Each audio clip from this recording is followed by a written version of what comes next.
them in her car. Now, I have some help here. I've asked the co-host from the Emmy Award-winning show, The Doctors, Dr. Rachel Ross. She's a family doctor who has treated teens with eating disorders in her clinic for a long, long time.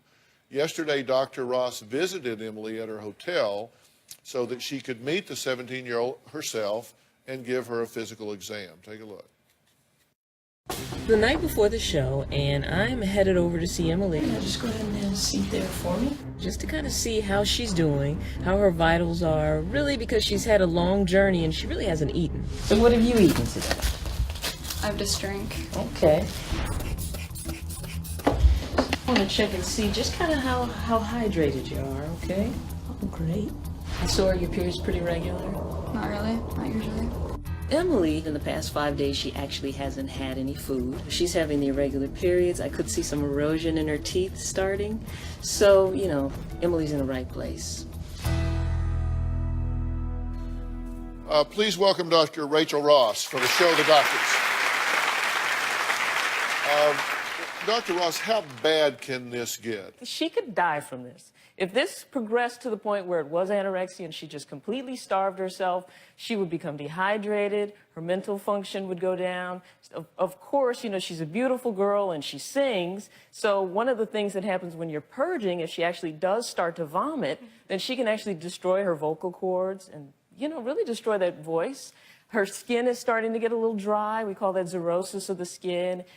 What would you expect to see if she, through this methodology in particular, got down to 70 pounds? What would you expect at that point? She'd start to lose her hair, yellowing of the skin, she'd have dental caries, her teeth might even start to fall out a little bit, and then she might even have cardiac arrhythmias and might actually have some form of heart attack due to electrolyte deficiencies. Yeah.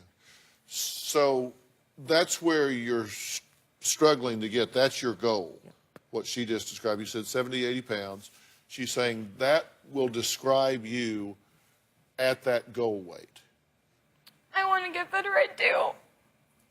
I'm just scared too. What are you afraid of? I'm scared of letting go of my coping. I don't want to gain. You want to be better, you just don't have a better way to get there. You're saying if you take this away from me, I got nothing. I just want to get the emotional underlying stuff that made me do this in the first place to be helped. And from there, I really believe I can overcome this disorder. And that's scary enough to say. Do you think I know what I'm doing? Mm-hmm.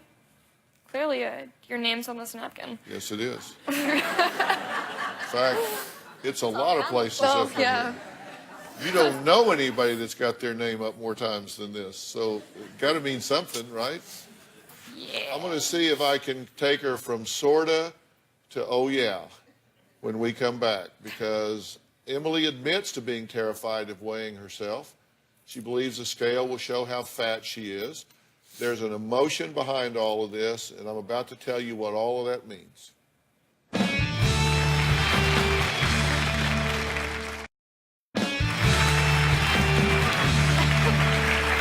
Well, 17-year-old Emily could be killing herself with an eating disorder called chew and spit, or CNS. Now, rather than chew and swallow her food, like most of us, Emily chews and spits her food out into zippered storage bags, and then she hides them. She hides them in her room, she hides them in her car, they're under her bed, they're in her closet, they're a lot of places. Emily's parents, Stephanie and Dan, say they've tried everything to help their daughter. Just real quickly, you say you've tried everything to help your daughter. What would be the top 3 things you've done to help her? I brought her to an eating disorder clinic in Bedford. We waited 3 months before they would see us. Mm-hmm. I have brought her to therapists. Mm-hmm. She told me in... Nutritionists? Nutritionists. October, she said she couldn't do it anymore, that she was going to kill herself. And we packed her bags, and we talked about what the process would be, and I brought her to the hospital and to get her admitted, to get her help. And I supported her in that. And they told her come back when she hurt herself. I don't believe anybody wants her to hurt herself. But let me tell you some things that I think are very important here, and then you have an important decision to make. What are you saying to her? I'm saying she's okay. It's okay. I love you. I love you, and I'm okay. You don't have to worry about me. I'm okay. There's one thing that I want you to understand. This is not just your problem. This is a family problem here. This isn't just you. You didn't come out of the womb pre-programmed to do this. You were put in roles that were way beyond what you should have been put in. You should not have been a caretaker for your mother. That was wrong. It was just wrong. And it puts a lot of stress and a lot of pressure on you when you don't even have the vocabulary to describe it. This was your way to cope with it. And so people can treat the symptom, but that's, if you don't deal with what's underlying it, that's not going to happen. What are you telling her now? It's not your fault. I mean, Good. it's not about fault. I don't, even if it's my fault, I'll take it. I just want you back. I want you to feel happy. I want you to feel good. And I'm so sorry that we put you in that situation of doing the caretaking. And I realize now how wrong it was. Big I'm mistake. glad you're alive. Yes, I am too, but not at the expense of your health, Emily. You've got to give yourself permission to focus on you instead of her. And you have to learn to redefine this relationship because you have become attached to it just as she has. You are dependent on her. You got to be willing to turn loose of that. I know it's unhealthy. I mean, she and I have a I didn't really a ask for a connection. response yet because I'm talking to her right now. No, I this really agree isn't with you. about you. I'm just telling you, No, I agree. you've got to be willing to turn loose. I don't mean to cut you off, but this is about her, not about you. I know it's about her. Okay? And so I've got to get you to acquire a new skill set so you don't need that anymore. And when you do, then it will go away because you just simply don't need it. I want you to meet some people.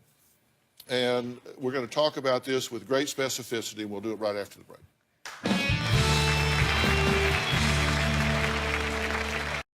Stop justifying your inactivity and avoiding the challenge of change. For help getting started, go to drphil.com for 11 seasons of advice, articles, and exclusive videos you won't find anywhere else. Plus, sign up for the Dr. Phil community to share your story and find support from others, all on drphil.com. We've been talking about what's underlying a disorder that's referred to as chew and spit, or CNS. I'd like you to meet Dr. Kim Dennis. She's CEO and medical director of the Timberline Knolls Treatment Center. Dr. Dennis and her staff specialize in treating teen girls and women with eating disorders. Dr. Dennis, tell me what you think needs to happen in this situation. Basically, everything needs to change in that circle there. And Emily, for you, you mentioned it's like an addiction. There are definitely aspects of it that are like an addiction. The good news is that you can recover no matter what. You have half the battle is, putting it all out there, and wow, you've done that today. So we're going to help you, if you let us, look at some of the physical aspects, look at some of the eating aspects, and also get at those underlying emotional issues. This is a treatment center.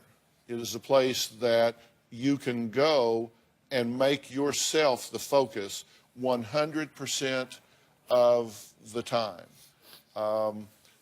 She doesn't go with you. She's not your responsibility while you're gone.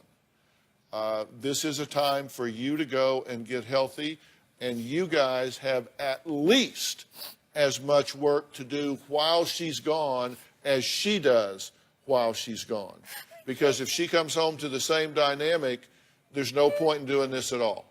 So you got to be willing to plug in and do what you have to do to redefine this while she's there.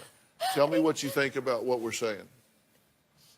I'm frozen. I can't go away. This is why I was fearing coming here. I can't do this. You stand at a crossroads, and I think it's an opportunity that has been put in front of you, and you need to seize the opportunity or don't. Opportunities don't always come in life. Stop. Just stop. Stop.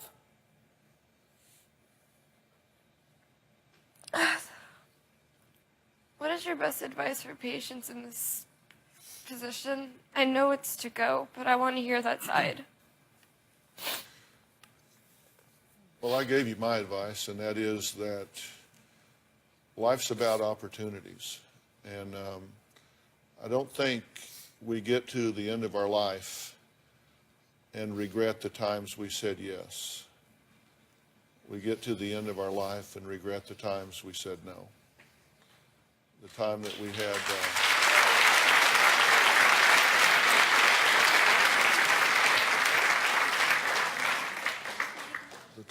we had an opportunity before us. I love you guys. I love you.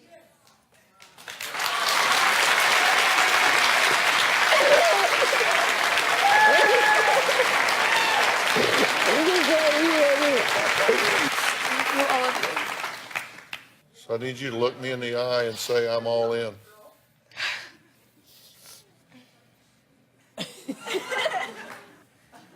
I'm in. I'm in.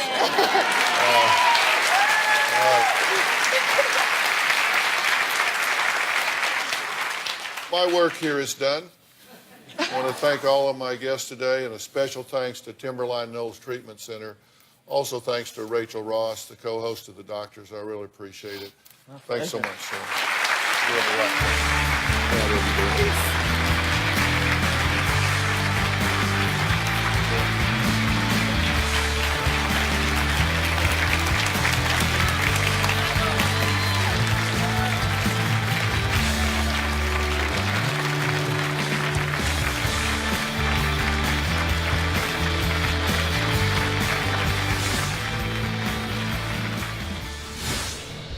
I'm Shannon. Nice to meet you. I wanted to sit and talk with you for a minute, if that's okay. Yes, no problem. So how do you feel about going to treatment? I'm scared, nervous. My heart absolutely just breaks for you and your family. Hearing your story, I can relate to you so much. I started throwing up at 12. I went to treatment twice, and you have decided that you can't do this anymore. But I came here to tell you that life can be so different. It doesn't have to be this hard. You are not your eating disorder. That is not who you are. I remember blacking out, and I remember being angry with my family and saying awful things, and I don't remember half of it now. But that is not who you are. I am living proof that things can be different.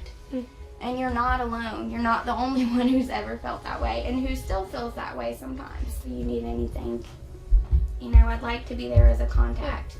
I know how that feels. Well, it was very nice meeting you. Thanks.